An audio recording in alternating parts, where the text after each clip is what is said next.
pessoal, tudo bem? Eu sou o professor Robson Santos de Física e estamos juntos aqui novamente, dando continuidade ao nosso curso de Física, em que hoje o propósito é concluir o capítulo 5, denominado Introdução à Dinâmica. Hoje nós vamos falar de dois assuntos muito interessantes. O primeiro deles será a chamada terceira lei da dinâmica, ou terceira lei de Newton, ou lei da ação e reação, chame do que você quiser. E por fim, finalizaremos com a chamada força elástica. Bom, pessoal, eu vou apresentar aqui para vocês alguns tipos de movimento, ou melhor, alguns tipos de meios de transporte, e eu queria que você procurasse entender qual é a relação que existe na causa de todos esses movimentos. O primeiro deles é o movimento a pé, né? A caminhada, aquele que nós mais realizamos no nosso dia a dia. O segundo deles seria o movimento de carro. Será que existe uma relação entre a causa de nós nos movimentarmos a pé e também no movimento dos carros?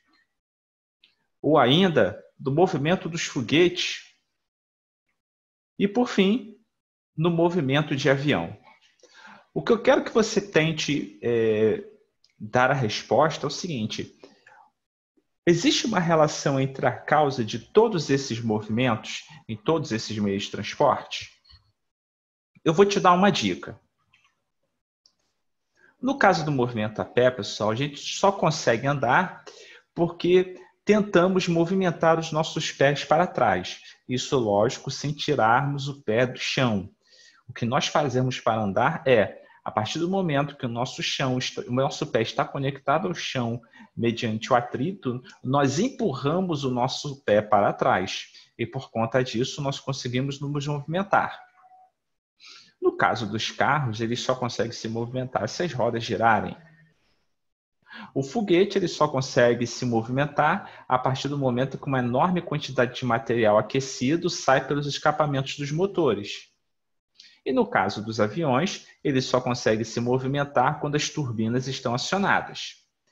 E aí, você já conseguiu identificar uma relação entre a causa de um movimento em todas essas circunstâncias? Bom, pessoal, a resposta para isso é o seguinte: existem certos fenômenos da natureza que eles sempre ocorrem aos pares. Pares esses que nós denominamos de par ação e reação. Quando nós nos movimentamos a pé, ao empurrarmos o nosso pé para trás, por conta do atrito, ele está conectado ao piso. Então, de certa forma, nós tentamos empurrar o chão para trás. Realizamos uma ação sobre o chão. Em contrapartida, o chão acaba nos empurrando para frente. No caso dos aviões, através das suas turbinas ou hélices, o que acontece é que o avião, os motores do avião, eles exercem uma força enorme, expulsando o ar para fora dos motores, no caso das turbinas, ou empurrando o ar para trás através das hélices. E por conta disso, a partir do momento que o motor empurra o ar para trás, o ar acaba em reação empurrando o motor para frente. Como o motor está conectado ao avião, o avião acaba também sendo empurrado para frente. O mesmo acontece com os foguetes. Eles empurram uma massa enorme de ar para fora e, por conta disso, esse ar acaba empurrando o foguete no sentido contrário, ou seja, para cima. Quando nós empurramos uma parede para trás, realizamos uma ação sobre ela, a parede reage sobre nós, nos empurrando no sentido contrário. Quando utilizamos uma arma, essa arma realiza uma ação sobre um projétil, ou seja, ela expulsa um projétil, empurra ele para frente. Por conta disso, esse projétil acaba empurrando a arma para trás. É o que costumeiramente as pessoas chamam de coice da arma. E o que a gente percebe por conta disso, pessoal? Que a toda ação há uma reação de mesma natureza. Eu vou explicar o que seria essa mesma natureza, tá? Na mesma direção, ou seja, se um corpo é empurrado na direção horizontal, esse corpo também reage na direção horizontal. Essa reação ela tem a mesma intensidade, tá? O mesmo módulo numérico, e também ela se dá no sentido contrário. Tá? Então, essa é a chamada lei da ação e reação. A toda ação há uma reação de mesma natureza, mesma direção, mesma intensidade e sentidos contrários. Agora vamos falar sobre a natureza das forças, pessoal.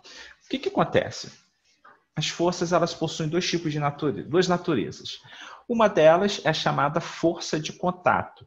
Como o próprio nome fala, faz-se necessário que haja o contato entre elas. Quando você empurra uma parede, quando você empurra uma pessoa, quando você gira lá, você empurra os pedais da sua bicicleta, você está exercendo ali uma força de contato. A toda ação decorrente de uma força de contato, haverá uma reação nessa força de contato. Então, ela também será de contato. Então, por exemplo, quando você levanta um balde através de uma corda, como aparece no desenho, a corda puxa o balde, através de uma força que nós chamamos neste curso de força de tensão, e o balde vai puxar essa corda para baixo, na mesma direção e com a mesma intensidade. Quando o livro está apoiado sobre uma mesa, ele está empurrando a mesa para baixo, a mesa vai empurrar o livro para cima, através também de uma força de contato. Quando um corpo ele desliza sobre uma rampa, por conta do atrito, é como se ele quisesse carregar essa rampa junto dele. E aí, essa rampa ela realiza uma força no sentido contrário ao do corpo que está deslizando sobre ela, também através de uma força de contato. Agora, além dessas forças decorrentes da interação por contato entre os corpos, há aquelas forças cuja interação não necessita de contato, que são as chamadas forças de campo. A força gravitacional é o melhor exemplo delas. Quando você, por exemplo, realiza um salto, ou seja, você se distancia do piso, do solo do planeta Terra, a força gravitacional continua agindo sobre o seu corpo, ainda que não haja o contato entre você e o planeta Terra. Portanto, a força gravitacional é uma força de campo, uma força que atua à distância. O mesmo se dá entre forças elétricas. Aprenderemos futuramente no nosso curso sobre eletricidade, em que cargas de sinais iguais se repelem e cargas de sinais opostos se atraem. E isso ocorre ainda que não haja o contato físico entre elas. O mesmo acontece na força magnética. Você, por exemplo, já deve ter percebido, quando você vai colocar aqueles ímãs na sua geladeira, que ainda que o ímã não tenha contato com a geladeira, há uma força atuando entre eles. Então, a força magnética também é um tipo de força de contato, de campo. O fato é que as forças de campo elas também ocorrem aos pares. A partir do momento que o planeta Terra puxa você, quando você está dando um salto, você também puxa o planeta Terra para cima. Algo que é lógico que é algo muito pouco perceptível, porque a diferença de massas é absurda. Mas você, quando pula, você também está puxando o planeta Terra no sentido a você. Quando uma carga ela repele outra, essa carga que está sendo repelida também repele a primeira carga que a repeliu. E o mesmo acontece na força magnética. Quando o ímã puxa a geladeira também puxa o ímã, no sentido contrário. Então, no caso das forças de campo, também vemos a atuação, a presença da chamada lei da ação e reação. E por consequência disso, pessoal, temos circunstâncias como a seguinte. Imagine que você coloque uma xícara sobre uma mesa. Essa xícara é dotada de uma força-peso. E, ao ser apoiada sobre a mesa, ela empurra a mesa para baixo. A pergunta que eu tenho é te fazer o seguinte. A mesa ela irá empurrar a xícara para cima. É por conta disso que a xícara não continua o seu movimento descendente. E a pergunta que eu te faço é o seguinte. Será que a força normal, que é essa força com que a mesa empurra a xícara para cima, e a força-peso formam um par ação e reação? Pense aí durante um instante.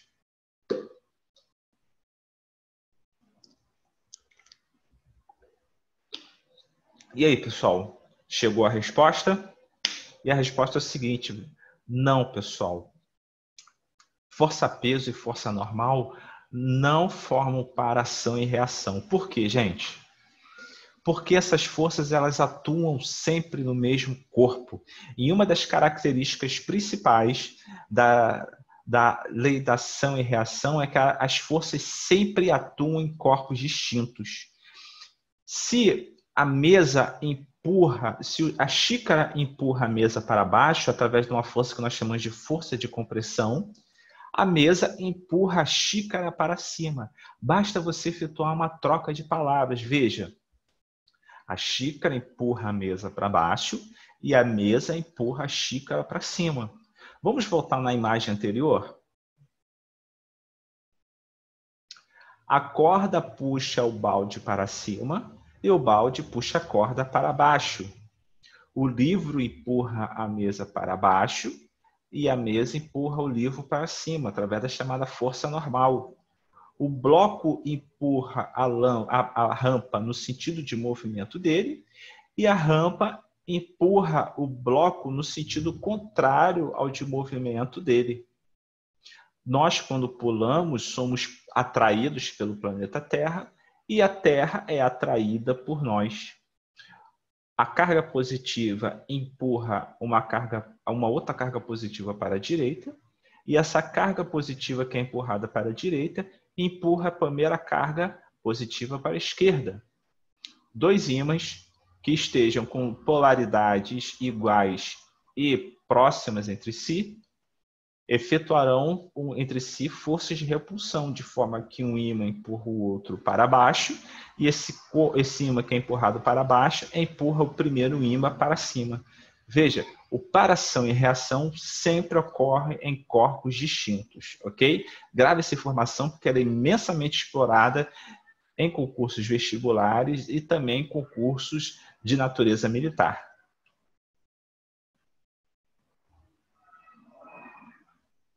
Dessa forma, pessoal, o para-ação e reação, no caso da xícara e da mesa, ocorre entre a força normal, que é a força com que a mesa empurra para cima, empurra a xícara para cima, e a força de compressão, que é a força com que a xícara empurra a mesa para baixo. E aí, no nosso primeiro exercício, são feitas algumas proposições em relação às leis de Newton. Então, vamos lá. Primeira proposição. Quando um corpo exerce força sobre o outro, este reage sobre o primeiro com uma força de mesma intensidade, mesma direção e mesmo sentido. Então, vamos lá. Essa primeira proposição está errada. Por quê, pessoal? O correto seria mesma intensidade, isso foi falado, mesma direção foi falado, porém, os sentidos são opostos.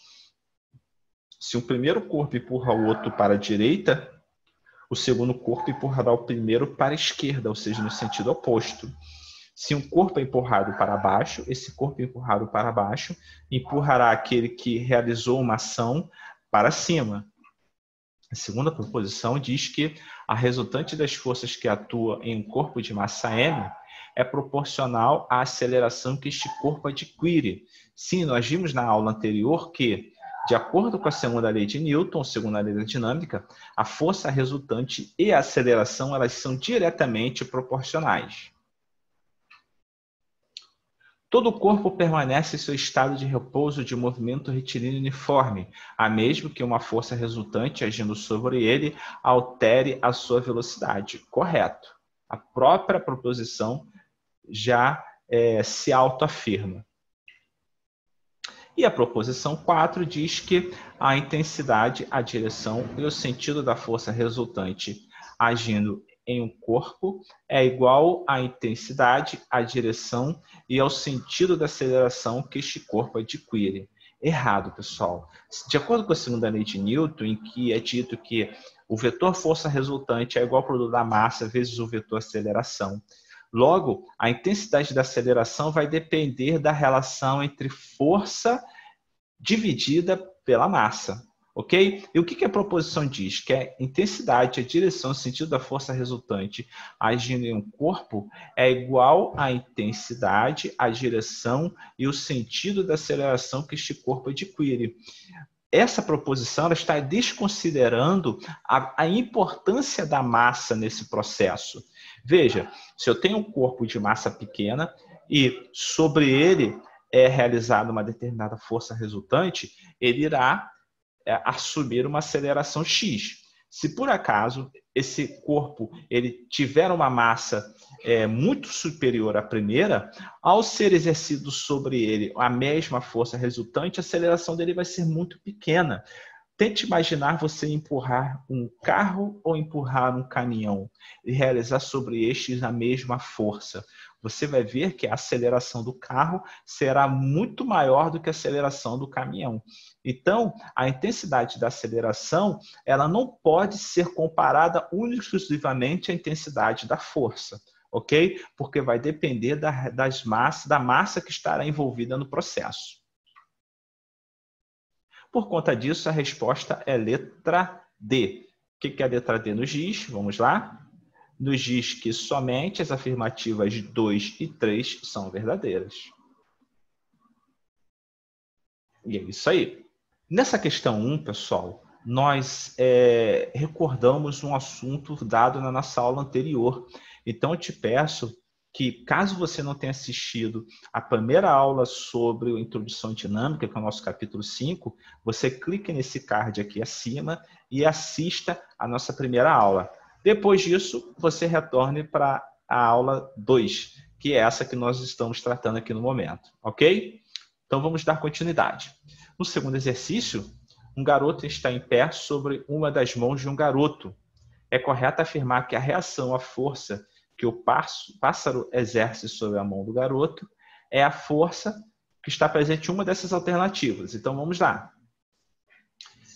Se o pássaro realiza uma força sobre a mão do garoto, para entender a reação a essa força do pássaro, o que eu preciso fazer? Basta eu fazer uma alteração das expressões. Eu troco o pássaro pela mão do garoto. Logo, se o pássaro realiza uma força sobre a mão do garoto, a mão do garoto realiza uma força sobre o pássaro. Portanto, a alternativa correta será a letra E. O exercício 3, eu peço que você considere uma criança sentada sobre um skate de forma que seus quadris e pés estejam apoiados sobre a prancha do skate, a tábua. O piso é plano e a velocidade do vento é desprezível. Num determinado instante, essa criança impulsionou seu skate para frente no intuito de movimentar-se. Logo, sem apoiar seus pés, sem apoiar seus pés ou mãos no chão. Ela simplesmente empurrou com seus pés a tábua do skate para frente. Para a tristeza da criança, ela não conseguiu se movimentar. Eu quero que você responda o seguinte: por que ela, mesmo ao impulsionar o skate para frente, não foi possível deslocar-se no mesmo sentido? Eu peço que você siga o seguinte roteiro. Primeiro, pense numa resposta a essa pergunta. Depois, veja o vídeo que eu vou te mostrar a seguir. E, por fim, responda a pergunta novamente e compare sua nova resposta à resposta anterior. Ok? Então, vou te dar um tempinho aí. Pense no vídeo. Pense na resposta.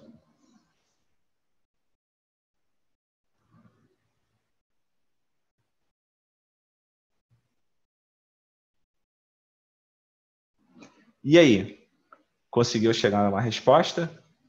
Por que será que essa criança, ao empurrar o skate para frente, o skate e o corpo dela automaticamente não conseguiram se movimentar, ou seja, ela ficou parada? Eu quero que você grave essa resposta e, se possível, escreva ela no papel para facilitar o seu processo de aprendizagem. Agora, vamos ver o seguinte vídeo.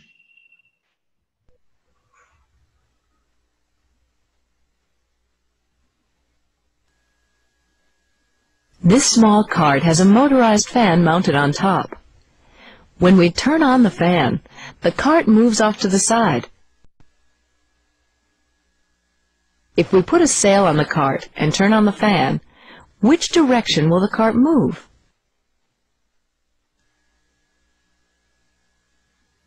The cart doesn't move at all. If we blow on the cart with a fan which is not attached to the cart moves in the direction of the airflow. This animation shows the force acting on the cart without the sail. Here are the forces acting on the cart when the sail is in place. And this is the force which acts on the cart when the external fan is used.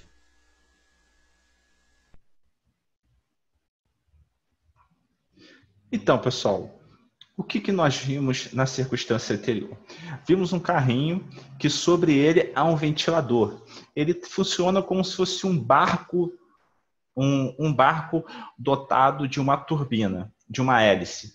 E aí, quando esse pequeno ventilador, ou essa hélice, ela entra em movimento rotacional, esse carrinho ele é empurrado para frente. Pois bem, de acordo com o que nós vimos já sobre a lei da ação e reação, nós podemos entender que no momento que a hélice é girada, ela empurra o ar para trás. Mas no momento que o ar é empurrado para trás, o ar empurra esse carrinho para frente. Ou melhor, empurra a hélice para frente. Mas como a hélice está conectada ao carrinho, os dois acabam se movimentando. Pois bem, mas o fato é que, no determinado momento, uma placa é posta por trás da hélice. E há um espaço vazio entre a hélice e essa placa. No momento em que a hélice é acionada, o carro ele não se movimenta como na circunstância anterior. Por que será que isso acontece? Pois bem, o próprio vídeo ele te dá uma resposta. O vídeo ele mostra que, conforme na situação anterior, a hélice empurra o ar e o ar acaba empurrando a hélice para frente. Isso, por si só, já seria suficiente para fazer o carrinho andar, certo? Certo? Isso foi o que aconteceu na circunstância anterior, mas temos algo novo aqui. Nós temos agora uma placa em que esse ar que é impelido pela hélice acaba empurrando a placa para trás. Então, o carrinho ele agora fica sujeito a duas forças. Você tem o ar que empurra o carrinho para frente, por um princípio de ação e reação, mas também você tem esse mesmo ar que está fluindo para trás, ele acaba empurrando essa placa para trás. E a placa agora ela faz parte do carrinho, ela forma um conjunto com o carro. Então você tem o ar empurrando o carrinho para frente, mas você tem esse ar empurrando a placa para trás, esse ar em movimento. Então, nesse binário de forças, a força resultante é nula, ok? E aí, nós podemos agora correlacionar a circunstância que ocorreu com o garoto lá sobre o skate. O que acontece? No momento em que esse garoto empurra o skate para frente com seus pés, o que acontece? Se o skate é empurrado para frente pelos pés do garoto, pelo corpo do garoto, esse skate ele acaba empurrando o garoto para trás. Só que o que acontece? Os quadris do garoto, lá, o bumbum dele, está sobre essa tábua do skate e há um atrito entre o corpo do garoto e a tábua de skate. Então, o que acontece? Os pés dele empurram o skate para frente. Por reação, o skate empurra os pés do garoto para trás. Só que os pés do garoto estão conectados ao todo o corpo do rapaz, do garoto. E os quadris dele estão conectados à tábua do skate por conta do atrito. Então, no momento que o garoto é empurrado para trás, a própria tábua do skate também é empurrada para trás. Então, você tem um binário de forças de mesma intensidade, mas sentidos opostos. Por conta disso, a força resultante sobre o skate é nula. E assim, ninguém acaba por se movimentar. Ok? Mas aí você pode pensar o seguinte: poxa, professor, mas eu já consegui sentar no skate e empurrar ele para frente. Sim, é possível que você tenha feito isso, mas eu tenho certeza que quando você conseguiu fazer esse tipo de movimento, seja no skate, seja no carrinho de rolimã, você elevou o seu corpo, ou seja, você desconectou os seus quadris da tábua do skate ou da tábua do carrinho de rolimã. E aí o que aconteceu? Você empurrou o skate ou carrinho de rolimã para frente, mas não havia o atrito dos seus quadris com a tábua do skate ou do carrinho de rolimã. Então, sua perna esticou, o carrinho acabou se movimentando, o skate acabou se movimentando realmente para frente. Ok? Vamos lá. Vamos falar sobre corpos elásticos, pessoal. Eles estão presentes em inúmeras circunstâncias da nossa vida, seja nas circunstâncias de brincadeira ou até mesmo em circunstâncias industriais de maior utilidade para a nossa vida, para a vida humana, né? A vida adulta, podemos dizer assim. O que seria um corpo chamado de corpo elástico, pessoal? O corpo elástico é todo aquele que possui a capacidade de acumular energia durante a sua deformação. E quando eu falo deformação, eu falo daquela deformação decorrente da compressão ou do estiramento. Então veja essa menina aí praticando, essa mulher praticando ginástica. A partir do momento que ela estica esse elástico, ele passa a ser dotado de uma energia potencial, uma energia que está acumulada nele. Se por acaso esse elástico deslizar lá dos pés dela, do calçado dela, ele vai retornar à posição original com uma força considerável. Essa elasticidade também nós vemos nas molas presentes nos carros e nos caminhões. E também essa elasticidade ela está presente nas cordas de violões, banjos, cavaquinhos, enfim. Veja que por mais que você deforme as cordas desses instrumentos, eles tendem sempre a voltar à circunstância original. E aí, um grande exemplo para nós falarmos sobre força elástica é a mola, né? Mola essa que pode ser posta numa situação estática, que é aquela que nós costumeiramente vimos quando nenhuma força está sendo exercida sobre ela. Mas essa mola ela pode ser comprimida quando nós exercemos duas forças que uma vai em conta da outra. E também essa mola ela pode sofrer um estiramento, ou seja, ela pode estar esticada. Nessas duas últimas circunstâncias, seja da compressão ou do estiramento, essa mola ela realiza uma força que é sempre contrária à força de atuação sobre ela. Então, veja no quadro que está à direita. Você tem um sistema massa-mola, tá? Um bloco está conectado à mola, primeiramente, numa situação de equilíbrio.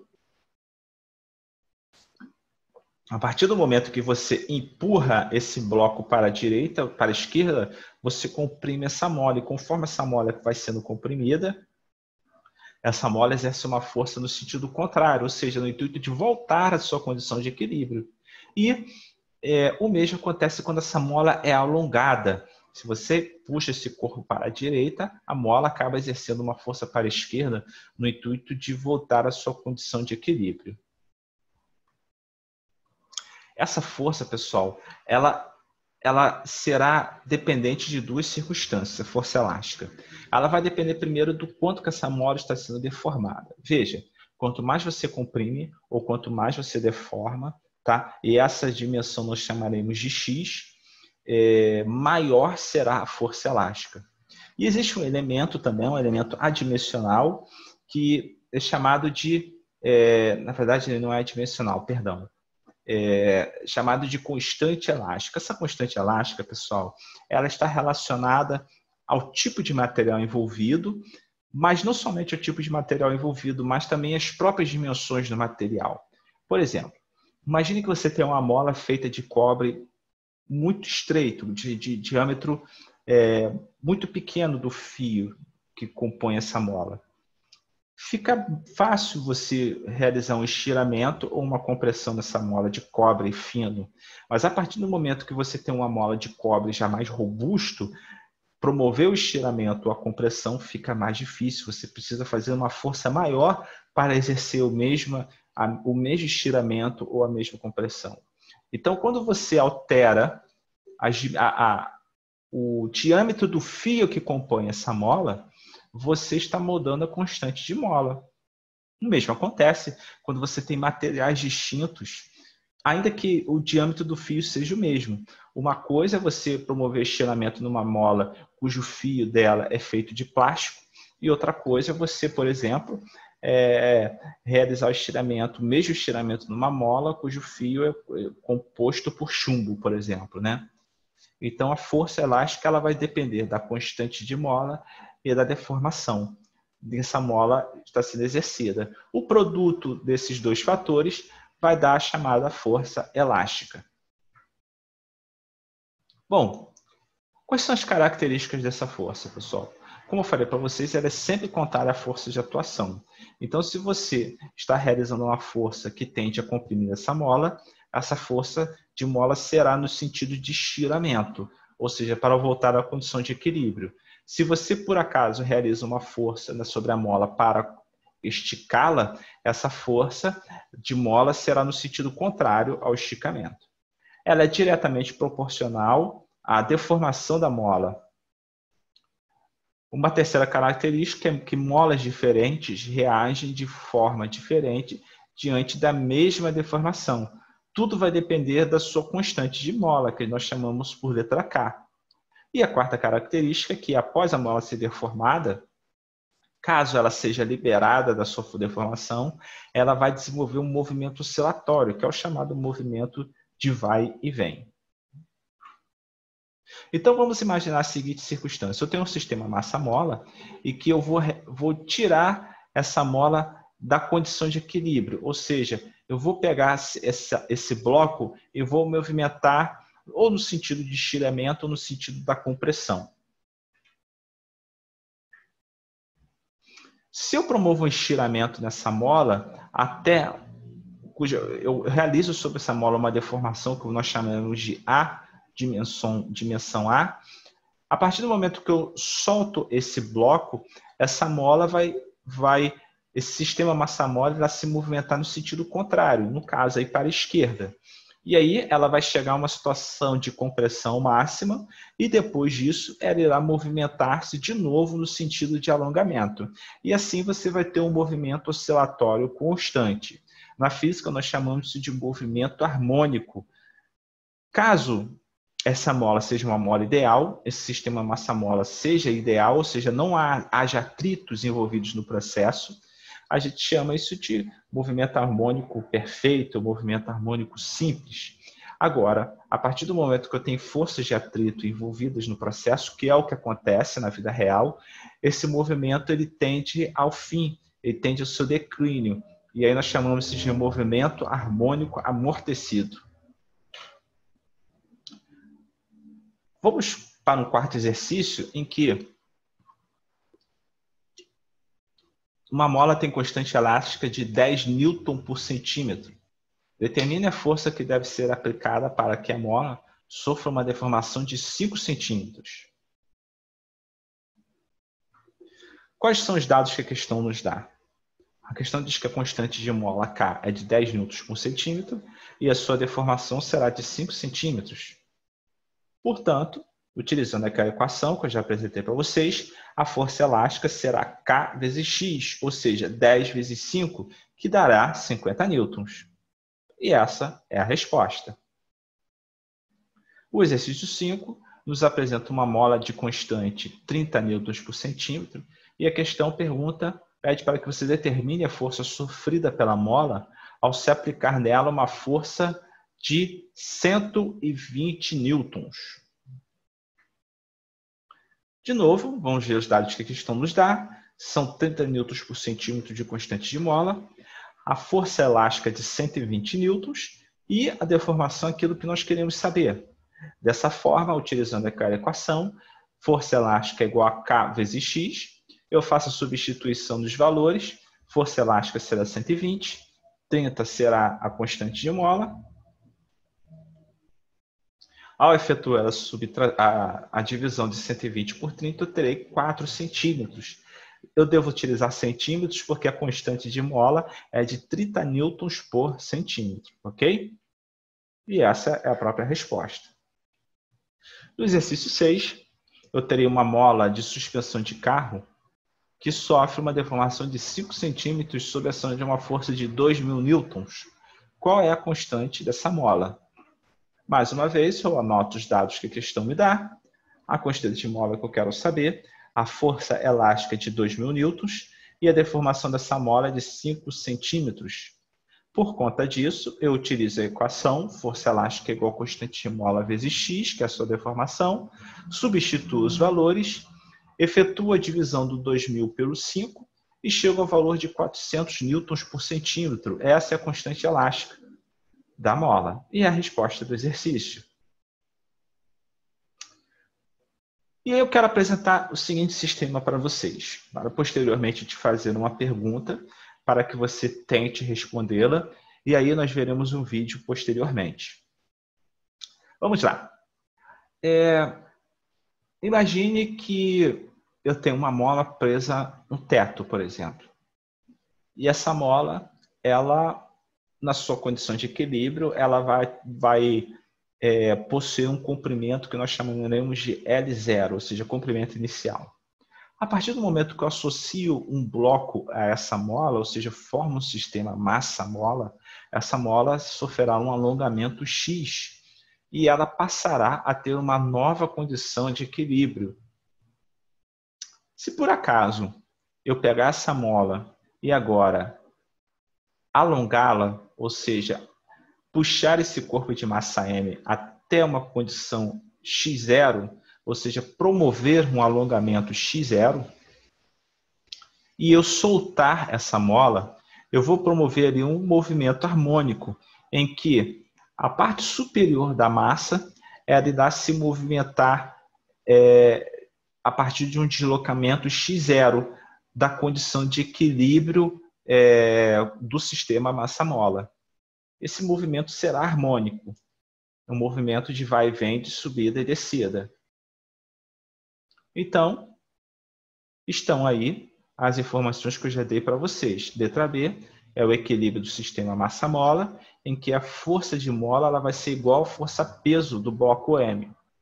Já na situação C, o sistema estará fora do equilíbrio, em que eu terei compressões e alongamentos da mola. Ou seja, haverá circunstâncias que a força de mola vai ser maior que a força-peso. E a pergunta que eu te faço é o seguinte: se na situação C, a força de mola ela é sempre maior que a força-peso M, como é que a caixa continua a descer após a sua ligação com a mola passar pela posição de equilíbrio? Para responder isso, eu vou passar um vídeo aqui para vocês, vídeo esse também é gravado por mim, tá? Eu quero que você assista, é um vídeo um pouquinho demorado, quero que você assista ele até o final, e aí você vai entender a resposta a essa pergunta, ok? Então, vamos lá. Então, vamos lá, pessoal. Nós temos aqui uma simulação computacional em que meu objetivo é responder a seguinte pergunta: por que um sistema massa-mola, ainda que ele esteja fora da sua condição de equilíbrio, por que ele continua a movimentar-se, visto que a força de mola ela é maior do que a força-peso? Digo isso no movimento de descida. Se você quiser assistir uma aula completa, como essa, numa simulação computacional, sugiro que você acesse uma aula que eu já tenho no YouTube, através do card aqui em cima, ok? Voltando para a circunstância de agora, temos aqui duas molas, porém utilizaremos somente uma delas. Essa linha azul aqui representa a condição de equilíbrio somente da mola. O que eu vou fazer agora é associar um bloco a uma dessas molas, e aí eu vou encontrar uma nova posição de equilíbrio, que é essa daqui. Veja que eu soltei o sistema, liberei o corpo e ele está praticamente sem movimento. Então agora temos a circunstância de equilíbrio do sistema massa-mola, ou seja, o conjunto do bloco juntamente com a mola. O que eu vou fazer é o seguinte: eu vou movimentar esse corpo para baixo e vou soltá-lo. E aí nós veremos que o sistema massa-mola entrará no movimento oscilatório. Essa seta azul, que está aqui orientada para cima, ela representa a força de mola. E a seta vermelha orientada para baixo representa a força-peso, ou seja, a força da gravidade. Vejam que as duas setas têm o mesmo tamanho, ou seja, a força de mola ela tem o mesmo valor que a força-peso. Haverá um momento que eu vou oscilar, pessoal, vou puxar isso daqui para baixo, e veja que conforme eu vou alongando essa mola, a força que ela exerce sobre o bloco é maior. Tá? Agora, nessa circunstância, a força de mola é maior do que a força-peso, de forma que se eu soltar o sistema, ele vai entrar em movimento oscilatório. A pergunta que eu faço é o seguinte: vamos considerar a circunstância que esse bloco passe do equilíbrio, da condição de equilíbrio massa-mola. Nessa região aqui embaixo, veja que em todas elas a força de mola é maior do que a força-peso. E eu te pergunto, se a força de mola é maior do que a força-peso, então por que ele continua a descer? Pensa aí durante um tempo.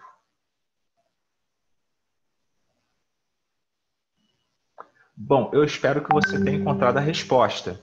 Se nós lembrarmos da nossa primeira aula, no curso de dinâmica, você vai lembrar que a primeira lei da dinâmica, ou primeira lei de Newton, fala da lei da inércia, que diz que todo corpo tende a manter seu estado natural de movimento.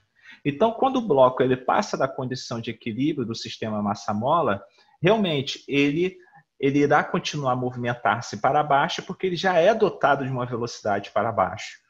Então, baseando-se nessa ideia de inércia, se ele movimenta-se para baixo, a sua tendência é continuar a movimentar-se para baixo com a mesma velocidade. O que irá acontecer é que, por causa da força de mola ser maior que a força-peso, haverá uma força resultante para cima que vai promover uma frenagem, ou seja, uma redução da velocidade, e aí chegará um momento que a velocidade de descida será zero, e aí esse corpo irá movimentar-se para cima. Vou colocar aqui numa situação de maior lentidão, para que você possa compreender o que eu te falei. Veja agora, a força de mola é maior, ele irá reduzir sua velocidade ao máximo e voltará a subir. Então, a resposta à pergunta é que o corpo continua a movimentar-se para baixo, mesmo após passar a condição de equilíbrio, por causa da inércia. Ok? Em nosso sétimo exercício, temos uma bolinha pendurada na extremidade de uma mola vertical que executa o movimento oscilatório. Na situação da figura, a mola encontra-se comprimida. Tá? A mola ela está comprimida, ou seja, a bolinha está no movimento de subida. Olha aqui a setinha da velocidade. Ó. A bola está subindo e a bola está comprimida. Tá? E indicando por F a força de mola e por P a força-peso aplicada sobre a bolinha, o único esquema que pode representar tais forças, ou seja, a força de mola e a força-peso na situação descrita anteriormente é... Então, vamos lá? Quais são os dados que a questão nos apresenta? A bolinha ela vai estar sujeita a duas forças, a força-peso e a força de mola. A mola está comprimida. A bolinha está no movimento vertical e para cima. Conclusões. Como a mola está comprimida, significa que a bolinha já passou do ponto de equilíbrio em que nada estava nela conectado. Ok? Ou seja, havia aquela condição de equilíbrio da molinha, que é do sistema massa-mola, e aí ela já passou dessa condição de equilíbrio. Ou seja, já está no movimento ascendente. E aí, a mola exerce sobre a bolinha uma força elástica voltada para baixo. Portanto, como a força-peso é sempre voltada para baixo, então a resposta é a letra A. O exercício 8 é um exercício do Enem de 2012, em que tem-se carrinhos de brinquedo que podem ser de vários tipos. Dentre eles, há os movidos a corda, em que uma mola em seu interior é comprimida quando a criança puxa o carrinho para trás. Ao ser solto, o carrinho entra em movimento, enquanto a mola volta à sua forma inicial. O processo de conversão de energia que ocorre no carrinho descrito também é verificado em que situação? A situação correta é a letra A, a tiradeira. Na tiradeira ou estilingue, você também tem um processo de força elástica, em que você estica aquela borracha, aquele elástico, e aí você tem uma energia acumulada ali, e essa energia acumulada, ao ser liberada, faz com que essa pedra seja impulsionada para frente. Ok? E aí, por fim, foi um prazer estar com vocês, foi um prazer dar essa aula para vocês, espero que tenha contribuído substancialmente, e como sempre, eu desejo a você bons estudos. Um grande abraço.